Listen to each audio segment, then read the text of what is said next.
자, 오늘 드디어 6월의 마지막 주까지 왔습니다. 지난주 예상으로는 다음 주면 우리가 함께 모여서 만찬 예배를 드릴 수 있을 거다 생각을 했었는데 지금 상황들이 아주 나빠지고 있습니다. 그래서 우리가 몇 주 더 기다려야 되지 않나 하는 이런 생각을 해보게 됩니다. 계속해서 기도해 주시기를 부탁을 드리겠습니다. 자, 오늘 하나님의 말씀 바울과의 항해 38번째 시간입니다. 바울과의 항해 38번째. 오늘 하나님의 말씀의 제목을 1차 선교 여행의 성적표 이렇게 정했습니다. 성적표.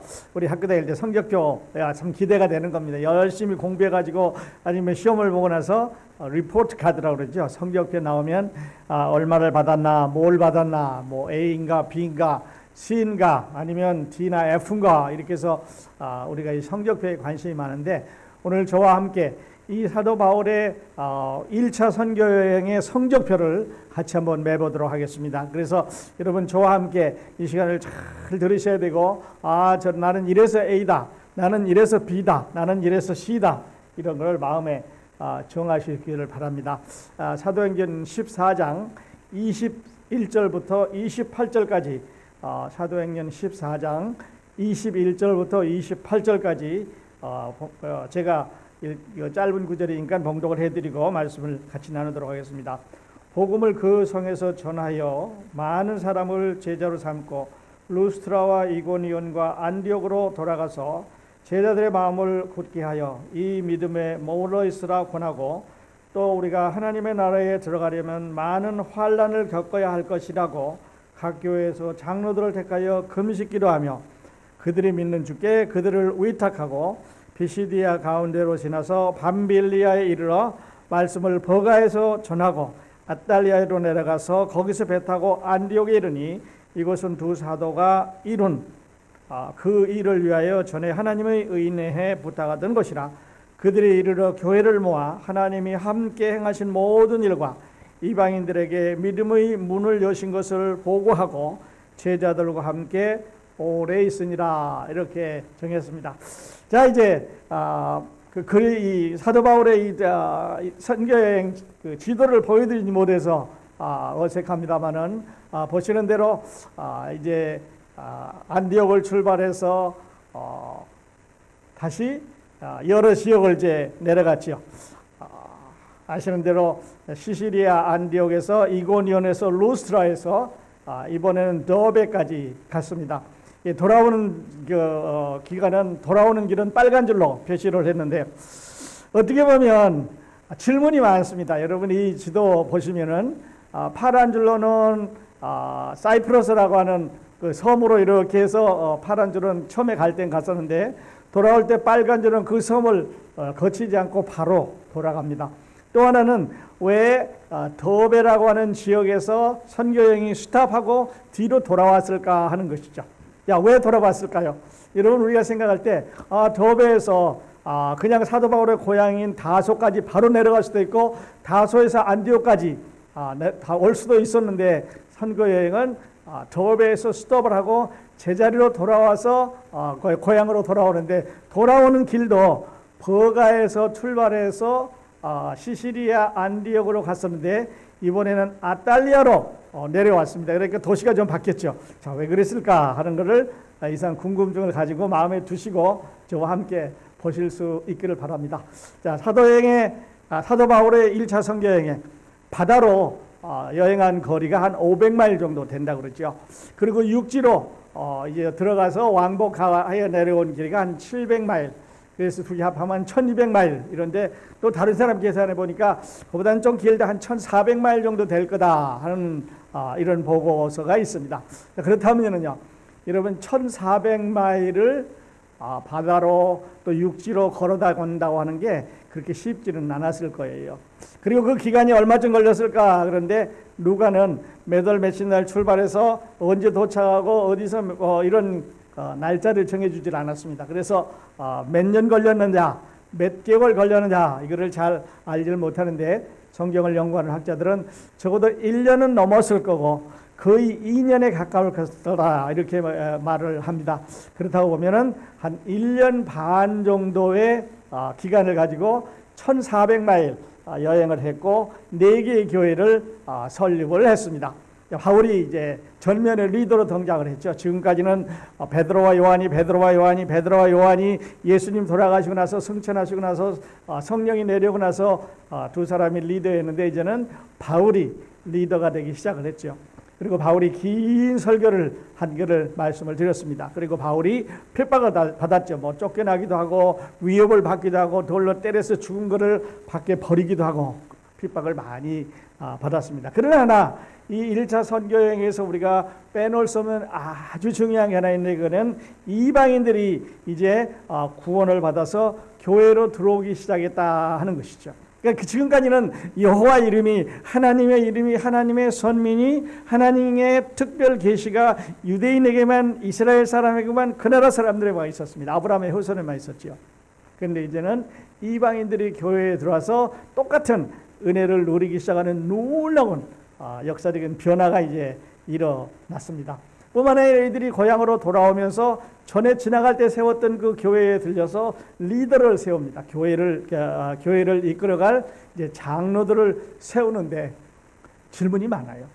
자, 그러면 1년 반밖에 안 되는데 왜 그렇게 장로를 빨리 세웠을까? 장로를 세웠을 때는 어떻게 세웠을까? 뭐 투표를 했을까? 아니면 어떻게 했을까?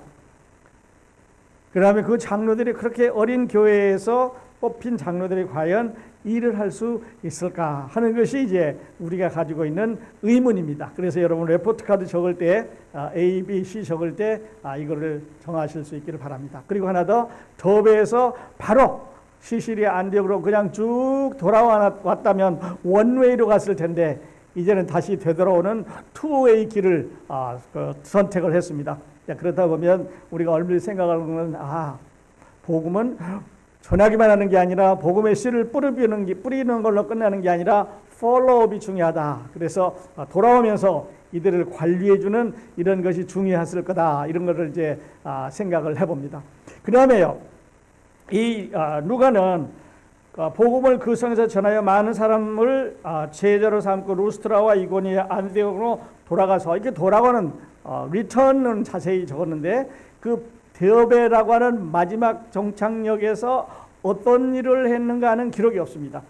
그 전에는 뭐 유대인들이 있었던 일도 있고 이방인이 있었던 일도 있고 돌로 때린다는 일도 있고 이런 활동 기록이 있었는데 활동 기록이 없습니다. 그래서 더베에서 복음을 전하는 것은 알겠는데 어떻게 전했을까, 누구에게 전했을까 하는 기록을 찾아볼 수가 없습니다.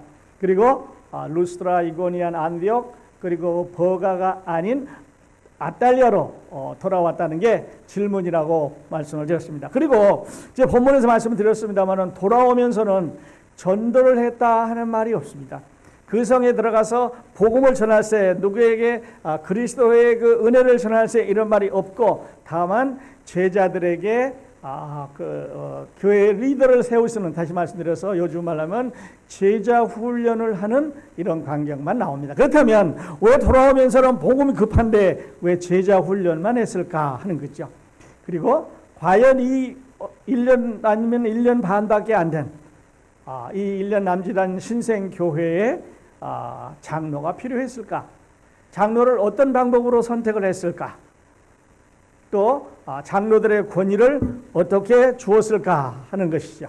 자, 그러면 그렇다 보면은 이런 걸 마음에 이제 두면서 또 하나 더 생각을 해봅니다. 아까 말씀드렸던 대로 왜 그러면 처음에는 구브로라는 섬을 통해서 갔었는데 이번에는 구브로를 바이패스해서 그냥 배를 타고 고향으로 돌아왔을까, 이렇게 이제 생각을 해보는 거죠. 그리고 고향에 돌아왔습니다. 그리고 이제 하만 1년 반만큼에 돌아왔었기 때문에 사람들이 빅뉴스가 됐겠죠. 바울과 바나바가 이제 선교여행에서 돌아왔다 그래가지고 사람들이 아마 많이 모였을 것 같아요. 그리고 거기에서 이제 선교 보고를 합니다. 요즘 말로 하면 우리가 어디에 갔었고 무슨 일이 있었고 이제 선교 보고를 합니다. 누가 보고를 했는지 누가는 말하고 있지 않지만 우리가 생각에는 아마 바울이 선교 보고를 했을 것 같아요. 그리고 바나바가 뒤에서 이제 서포트를 해주면서 다녀온 이런 기록을 우리가 이야기를 했을 것 같아요. 그런데 요즘도 이제 선교 다녀오면 저도 이제 선교지에 다녀오면 선교 보고를 합니다만 요즘은 뭐 얼마나 좋습니까? 화면 사진을 찍어가지고 파워포인트로 만들어서 이해하기 쉽게 보여주는데 그 당시에는 그런 상황이 아니었기 때문에 1차 선교 여행을 할 때 사람들은 다 집중을 아마 했을 거예요. 바울의 입에 집중을 하고 무슨 얘기가 나오나 집중했을 텐데 그렇다면 1차 선교 여행할 때 그 선교 보고를 할 때 주제는 뭐였을까? 뭐를 주제로 얘기를 했을까? 여러분, 지금 바울이 그 많은 안디옥 교회에 자기를 이제 선교사로 보내줬던 그 교회 앞에 서서 선교 보고를 하면서 주제가 뭐였을 것 같습니까? 또 하나는요, 아마 성령이 임하셨을 것 같은데 바울이 선교 보고를 했을 때 그 안디옥 교회 성도들은 조용히 잘 들었을 것 같아요. 눈이 그냥 반짝반짝 해가지고 의문도 있었을 거예요. 아니 이방인들이 교회로 들어왔단 말이에요. 또한 그 사람들이 당신을 돌로 쳐서 죽을 때까지 때려가지고 밖에다 갖다 버렸단 말이에요. 그러면은 죽은 개처럼 그냥 쓰레기장 총에 있는데 사람 버리는 데 갖다 버렸다니 이게 아마 화도 났을지 몰라요. 그리고 나서 누가는 그 안디옥에 오래 머물러 있었더니라라고만 기록을 했지 안디옥에 얼만큼 머물러 있었느니라라고 하는 기록을 하고 있지 않습니다. 28절 그 마지막 절에 보면은 안디옥 제자들과 함께 오래 머무니라. 인데 어디 머물러 있었느냐면은 안디옥에 머물러 있었습니다. 얼마 동안 모릅니다. 그리고 말씀드렸던 대로 그 1차 선교행을 다녀 돌아와서 바울은 갈라디아서를 기록을 했습니다. 1차 선교여행을 돌아와서 딱 보니까 다시 들어보니까 자기가 지금 급하게 다녀온답니다. 급하게 장로들을 세웠습니다. 급하게 문제점이 있었습니다. 급하게 막 바울과 다투고 이런 데서 다시 이단이 들어왔습니다. 그래가지고 성도들을 흔들기 시작하는 거예요.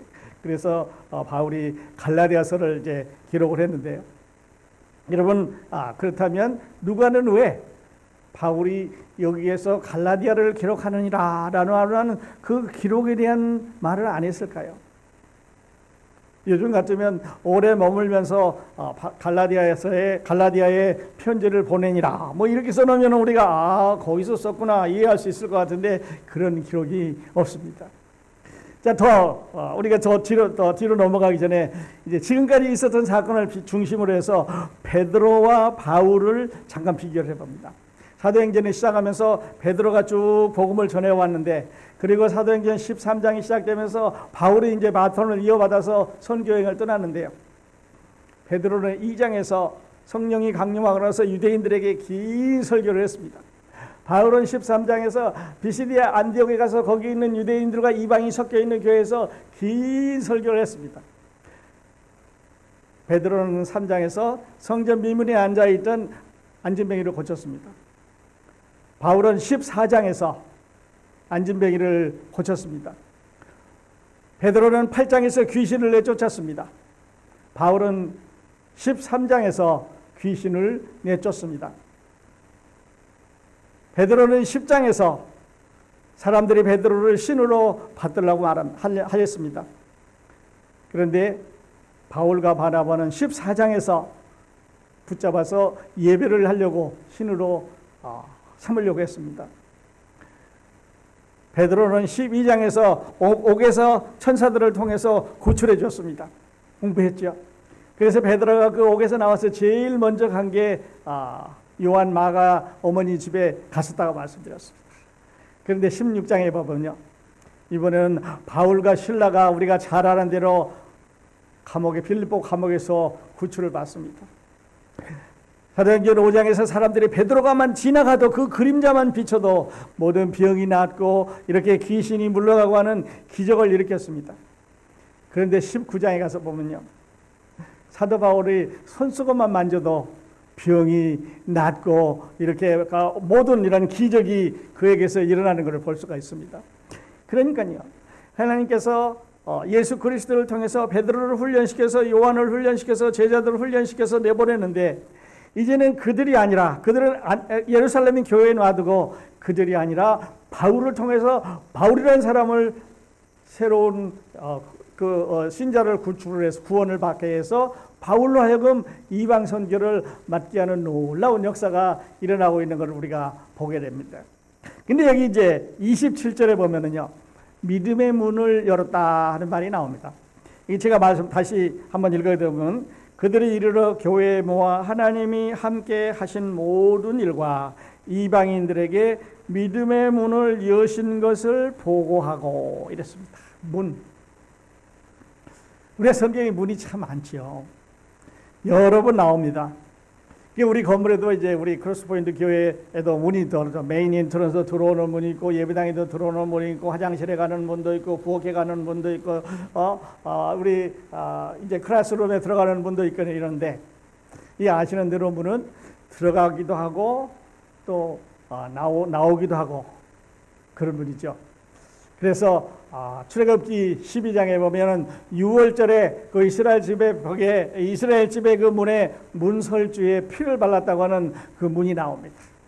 요한복음 10장에 가서 보면은 예수 그리스도께서 내가 양의 문이라고 말합니다. 요한계시록 3장 20절에 보면 볼지라 내가 문 밖에서 들어오니 우리 마음 밖에 예수님이 서 계시는 것을 말할 때 문이라고 말했습니다.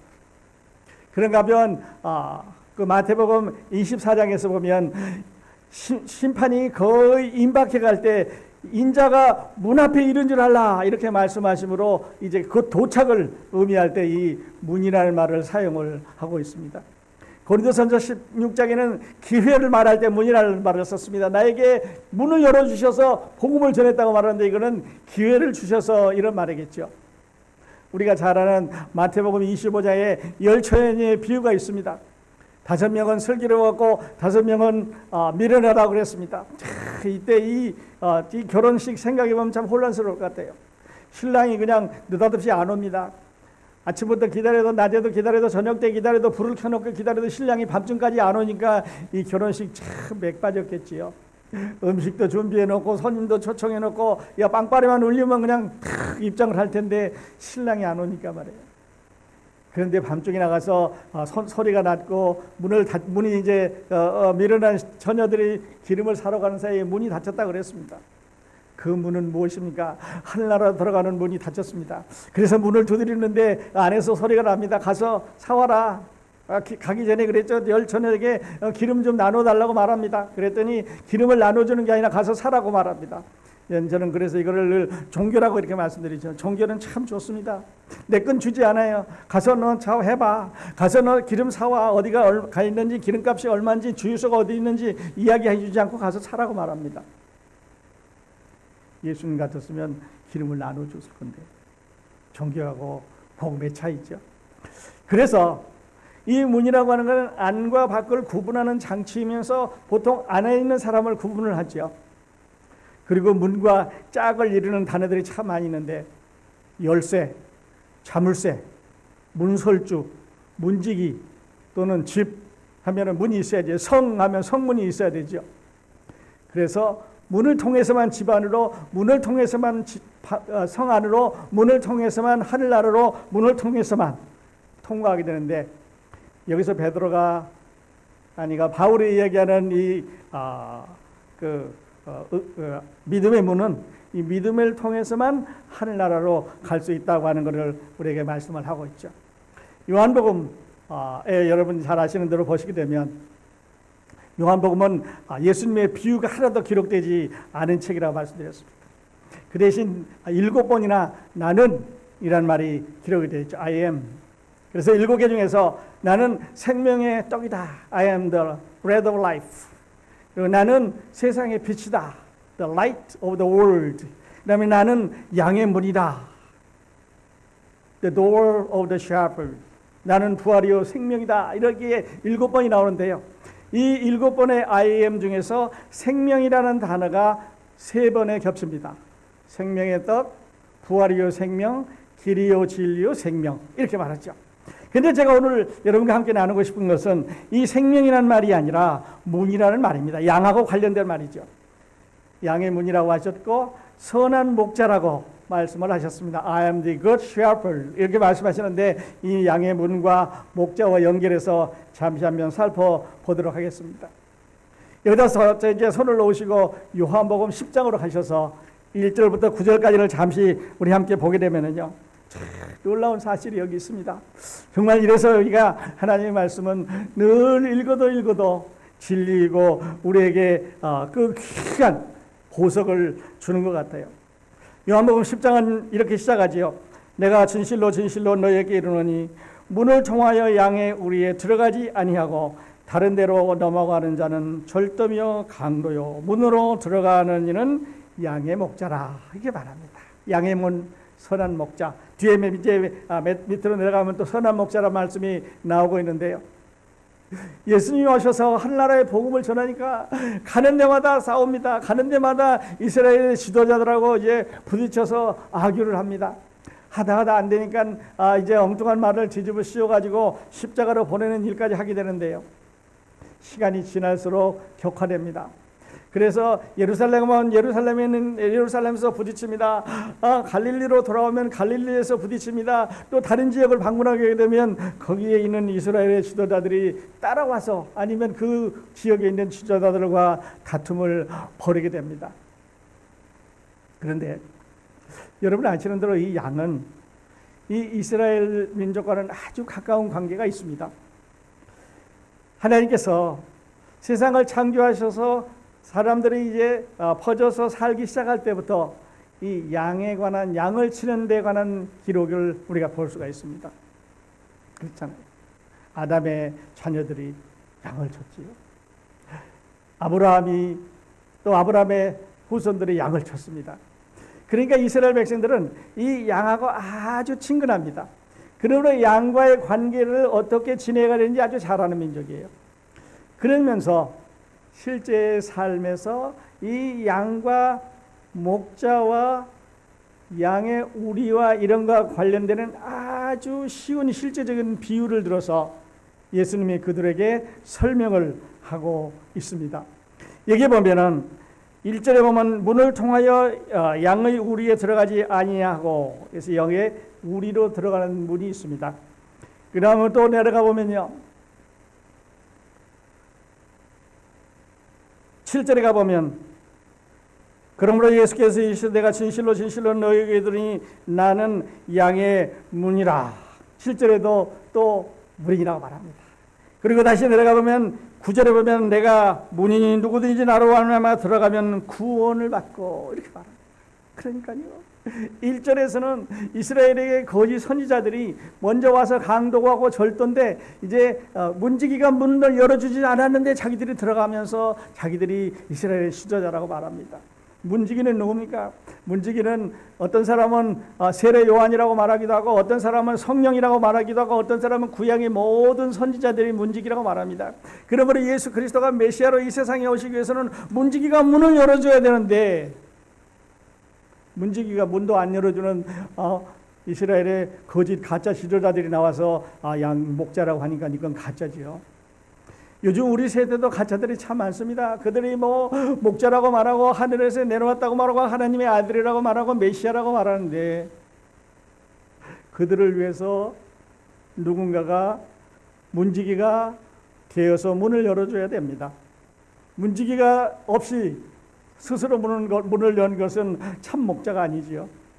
그래서 예수 그리스도께서는 세례 요한이, 성령이, 아니면 구약의 모든 선지자들이 그에게 그가 오실 것을 예언하고 문지기로서 문을 열어주셔서 참 목자로 오셨습니다. 그러므로 유대교로 들어가기 위해서는, 참 유대교로 진입하기 위해서는 예수 그리스도를 통해서 그 문으로 들어가야만 유대교로 들어갈 수가 있습니다. 그런데요, 사람들은 다 생략하고 그냥 거짓말을 이렇게 하는 거죠. 문지기가 없습니다. 문지기가 없는데, 문지기가 문을 열어주지 않았는데 어떻게 참 목자가 될 수가 있겠습니까? 그 다음에는요, 이 참 목자는 양들이 그의 음성을 듣고 따라온다고 그랬습니다. 아시는 대로 옛날에 그 부자들은 양을 많이 기르기 때문에 자기 프라이빗 목자 있었습니다. 그리고 프라이빗 이 양들이 머무는 장소가 있었습니다. 그래서 그 목자들이 양을 지킵니다. 그런데 그 부자가 아닌 사람들은, 양이 많지 않은 사람들은 서로 이렇게 쉐어를 했습니다. 그래서 우리 양 몇 마리, 다들 저 집 양 몇 마리. 그래서 여러 가족들이, 여러 사람들이 하나의 그 우리 안에 양들을 넣습니다. 그리고 거기다가 표시를 하죠. 이거는 이거는 서신의 양, 이거는 김신의 양, 이거는 박신의 양. 이래서 이제 거기서 양들이 사는데요. 뭐 귀에 꼬리표를 달아놓을 수도 있겠죠. 마크를 할 수도 있었을 것입니다. 그러나 그거 외에 아침에 주인이 나와서 부릅니다. 서신의 양들 모여라. 그러면은 그냥 음성을 듣고 다 그 서신은 서시대로, 박신은 박신대로, 김씨는 김씨대로, 여기로 하면 스미스는 스미스대로, 존은 존대로, 존슨은 존슨대로 다 양들이 모여서 이제 그들의 목자가 이끄는 대로 가서 삽니다. 그런데요, 어떤 목자들은 그 우리에서 양들과 함께 잤다고 하는 기록을 볼 수가 있습니다. 양들이, 도둑들이 와서 양을 훔쳐갈까 봐, 짐승들이 와서 양을 잡아먹을까 봐 그 우리에서 목자들이 잠을 잤다고 하는 기록을 볼 수가 있습니다. 그러니까 양들을 그만큼 사랑한다는 얘기죠. 그런데 내가 만일에 다른 사람 양을 부르면 다른 사람 양은 저를 따라오지 않습니다. 다른 사람이 우리 양을 부르면 우리 양도 따라오지 않는데 다 자기의 음성을 듣고 따라오기 마련인데요. 거짓 목자, 이스라엘 사람들이 거짓 목자 이 가짜들을, 사꾼들을 따라가지 않는 이유는 그들이 자기 양이 아니기 때문에 그렇습니다. 그런데 우리 예수 그리스도는 하늘에서 오신 참 목자이시기 때문에 사람들이 예수 그리스도를 따라가는 거죠. 문은요, 들어가며 나가며 어드미션을 말합니다. 그러니까 내가 문이니 하는 말은 하늘나라로 들어가는 어드미션을 말합니다. 목자는 돌봄과 인도하심을 말합니다. 여기 말로 하면 care and guide, care and guidance. 그리고 예수 그리스도를 따라서 하늘에 이르는 분인데요. 9절에 있는 말씀을 저는 참 좋아합니다. 거기 9절에 보면은 누구든지, 처음 나온 말입니다. 그 위에서 예수님께서 말씀할 때는 우리에 들어가는 걸 말씀하시는데 9절을 말씀하시면 누구든지, 이 말은요, 유대인이나 이방인이나 누구든지 들어갈 수 있다고 하는 이 이방인의 구원의 암시를 여기서 주고 하신다는 거죠. 그러면서 유대교로 들어가는 문, 유대교에서 나오는 문, 하늘나라로 들어가는 문을 말씀하셨는데 맨 처음에 1절에서는 유대교로 들어가는 문입니다. 그리고 다시 7절에는 유대교에서 나오는 문입니다.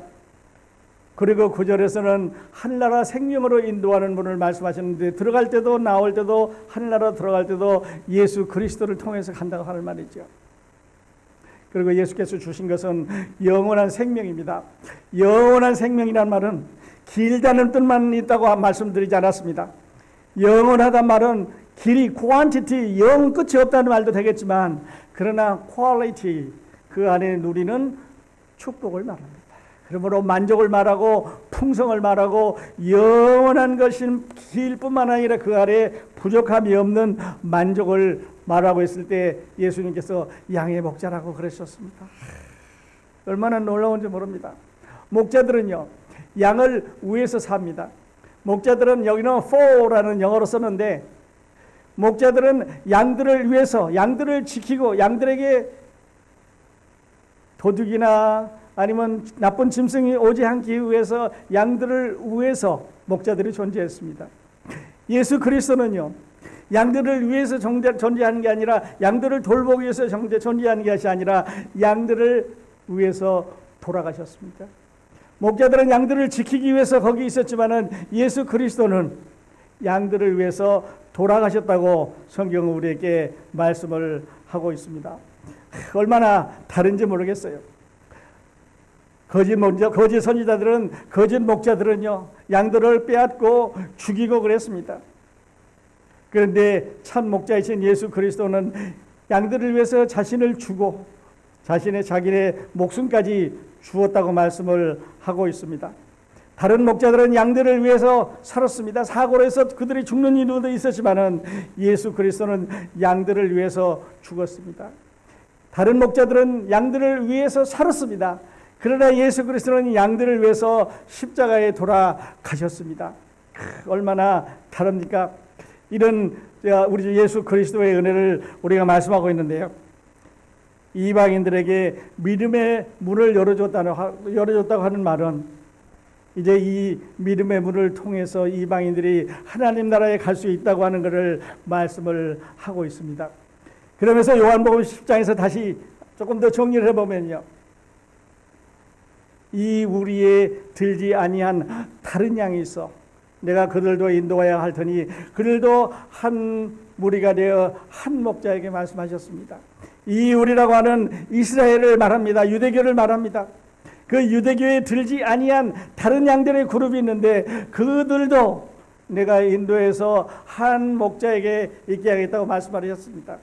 이것은 한 목자, 한 무리, 한 머리 대신 한 교회, 이방인과 유대인의 그룹인 이 교회를 말씀을 하고 있습니다. 어디 그뿐이겠습니까? 한 성령 안에서 한 아버지를 모시고 한 소망 안에서 우리가 살 수 있도록 해줬으니까요. 과거에는 우리가 다른 목자에게 속해 있었습니다. 과거에는 우리가 예수 그리스도의 은혜를 누릴 수가 없었습니다. 그런데 오셔서 우리를 위할 뿐만 아니라 우리를 위해서 돌아가심으로 말미암아 우리가 이 큰 은혜를 얻었죠. 사도 바울은 이 놀라운 사실을 이제 네 곳의 교회를, 네 곳의 지역을 다니면서 그곳에 복음을 전했습니다. 그리고 그다 교회를 세운 거죠. 그래서 나중에 바울은 로마서 편지를 쓰면서 이렇게 말했습니다. 로마서 5장 6절 8절 보면 우리가 아직 연약할 때 기약대로 그리스도께서 경건치 않은 자를 위하여 죽으셨도다. 의인을 위하여 죽는 자가 쉽지 않고 선의를 위하여 용감히 죽는 자가 혹 있거니와 우리가 아직 연약할 때 우리가 아직 죄인 되었을 때 그리스도께서 우리를 위하여 죽으심으로 하나님께서 우리에 대한 자기의 사랑을 확증하셨느니라. 목자들은 양을 위해서 삽니다. 목자들은 양을 위해서 삽니다. 예수 그리스도는 양을 위해서 돌아가셨습니다. 예수 그리스도는 양을 위해서 돌아가시기 위해서 세상에 오셨습니다. 그러면서 내가 문이라고 말하는 것은 한나라로 갈 수 있는 문이라고 우리를 인도해 주시겠다고 말씀을 하셨습니다. 후에 에베소서의 편지를 쓰면서 사도 바울은 그 관계를 아주 자세하게 썼습니다. 그때 너희는 그리스도 밖에 있었고 어디 사도 바울의 1차 선교행에 갔던 그 지역의 사람들만 그리스도의 밖에 있었습니까? 에베소 사람들도 그리스도의 밖에 있었고 우리도 그리스도의 밖에 있었습니다. 그때 너희는 그리스도 밖에 있었고 이스라엘 나라 밖에 사람이라.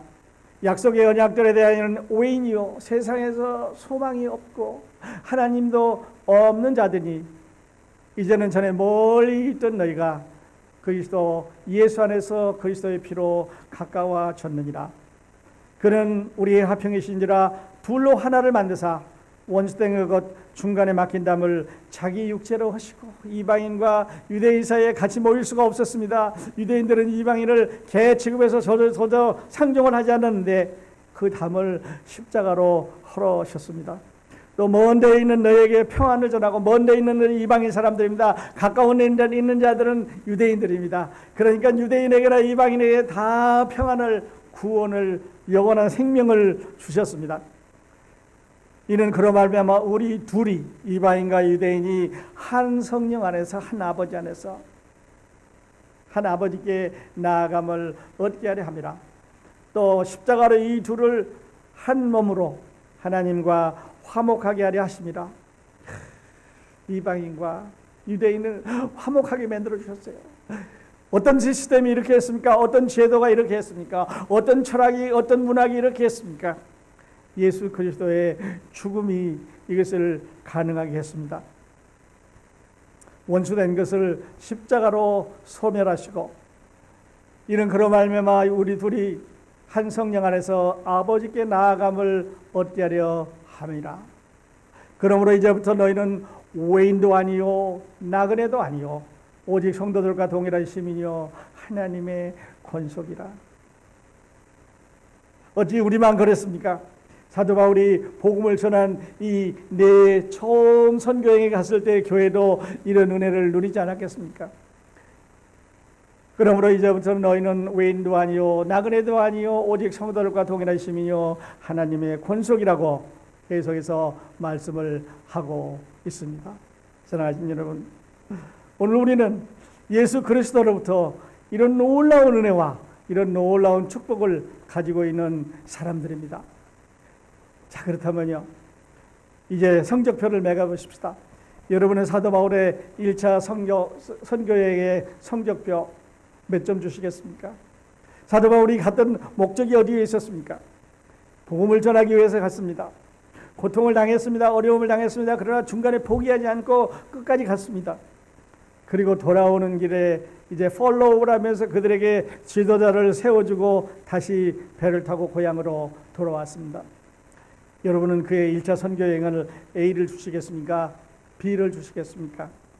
아니면 C나 D나 는 잘못했다, 더 배에서 조금 더 갔어야지 왜 빨리 돌아왔느냐고 중단을 시키시겠습니까? 아니면 왜 살라미를 거쳐서 왔던 길로 그대로 오지 않고 중간에 그 섬을 바이패스했느냐고 점수를 깎으시겠습니까? 왜냐고요? 여기 이런 이유 때문에 있었습니다. 사도 바울은 뒤에 돌아와서 갈라디아서 6장을 쓰면서 여기다 이렇게 썼습니다. 그리스도의 은혜로 너희를 부르신 이를 이같이 속히 떠나 다른 복음을 따르는 것을 내가 이상하게 여기노라. 다른 복음은 없나니 다만 어떤 사람들이 너희를 교란하여 그리스도의 복음을 변명하게 하려 함이라. 그러나 우리나 혹은 하늘로부터 온 천사라도 우리가 너에게 전한 복음 외에 다른 복음을 전하면 저주를 받을지어다.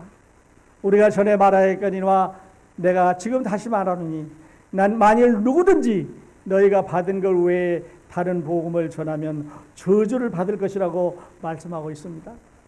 돌아오니까요, 너무 빨리 갔다 왔는 모양이에요. 갔다 와서 들어보니까 사람들이 다시 유대교가 다 들어와 가지고요, 이제 갈라디아에 있는 성도들을 지금 1차 선교여행에 돌아와서 이제 이야기를 들으니까 거기 있는 성도들을 헷갈리게 하는 거예요. 바울이 이거 뭐 모양도 그렇고 그 사람이 이렇고 저렇고 뭐 뿐만 아니라 그렇지만 유대교의 전통인 이 율법도 지켜야 된다, 이렇게 해서 이제 갈라디아를 쓰게 됐지요. 저와 함께 이렇게 결론을 한번 내면서 끝내보십시다. 오늘 누가가 우리에게 전하려고 하는 메시지는 어떤 것입니까? 바울의 1차 선교여행은요, 바울이 계획한 게 아닙니다. 바나바가 계획한 게 아닙니다. 바울이 1차 선교여행은 하나님께서 계획하셨어요. 그래서 하나님께서 그 산중으로 가게 하셨습니다. 그리고 그 동네 어려운 지역을 가게 하셨습니다. 그리고 그 어려운 지역에 제일 먼저 복음이 들어가게 하셨습니다. 그리고 성령께서 그들을 인도하셨습니다.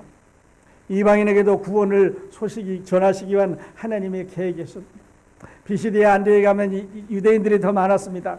그 다음에 가니까 유대인이 없었습니다. 그 다음에 가니까 아주 동네 회당도 없었습니다. 그 다음에 가니까 아주 작은 동네였습니다. 큰 동네 그 도시에서 더 작게 내려가면서 복음을 전했지만, 그러나 그 복음은 오늘날 오늘날 터키 지역인 지역을 복음화 시키는데 충분했습니다. 그래서 누가는 이렇게 말합니다. 사도 바울의 1차 선교여행 바울이 한 게 아니에요. 바나바가 한 게 아니에요. 안디옥 교회가 한 게 아니라 하나님의 성령이 인도하셨다고 말씀하고 있습니다. 우리에게 전해주는 바울은 어떤 메시지를 전하기를 원하십니까? 여러분이 받은 구원, 그 구원은 내가 갈라디아 지역에 전했던 그 초창기에 전했던 그것과 같은 것입니다. 말로 형용할 수 없는 풍요로움이 포함된 영원한 생명입니다. 여러분이 영원한 생명이 있는지 한번 확인해 보십시오. 예수 그리스도는 이것을 위해서 오셨습니다. 저는 그것을 위해서 선교여행을 떠났습니다. 그리고 이 교회도 그것을 위해서 존재하고 있는데 여러분이 영원한 생명이 있는지 확인해 보실 수 있기를 바랍니다. 여러분은 이 사도 바울의 1차 선교여행 어떤 점수를 주시겠습니까? 만일에 여러분이 사도 바울의 선교여행에 점수를 주실 수 있다면요, 그 점수의 크레딧은 하나님이 받으셔야 될 거예요. 그 점수의 크레딧은 성령이 받으셔야 될 거예요. 그 점수의 크레딧은 예수 그리스도께서 받으셔야 될 것으로 믿습니다. 다 말씀 하나를 더 보시면서 오늘 말씀을 마치려고 합니다. 로마서 6장 17절로 18절에 사도 바울은 후에 로마 성도들에게 이렇게 책권했습니다. 하나님께 감사하리로다. 너희가 본래 죄의 종이라니 너에게 전하여 주신 바 교훈의 본을 마음으로 순종하여 죄로부터 해방되어 의에게 종이 되었느니라. 우리가 과거에 이방인으로 살 때, 예수님 모를 때, 세상에 돌아가면서 살고 있을 때, 유대인들이 선민이라고 그들이 특권 의식을 가지고 살고 있을 때 하나님께서 예수 그리스도의 십자가를 통해서 그 담을 여시고 우리 모두를 다 한 무리가 돼서 한 성령 안에서 한 아버지를 모시고 한 머리 되신 주님을 섬길 수 있는 은혜의 문을 열어주셨습니다. 예수님께 감사하면서 하나님께 영광을 돌리면서 오늘 예배 마치도록 하겠습니다. 기도하십시다. 하나님 아버지, 오늘 우리에게 주신 사도행전 14장 바울의 1차 선교여행을 마치는 기사를 주셔서 감사합니다. 하나님, 하나님의 구원의 계획을 성령을 통해서 이루어가신 사실이 놀랍습니다. 지금도 그 놀라우신 방법으로 우리의 삶을 인도하고 계시니 감사를 드립니다. 오늘 말씀을 함께 나누는 모든 분들을 축복하여 주시옵소서. 크로스포인트 교회를 계속하여 축복하여 주시옵소서. 바이러스를 속히 물러가게 하시고 사랑하는 성도들을 만나 교제하게 인도해 주시옵소서. 예수 그리스도의 이름으로 기도하옵나이다.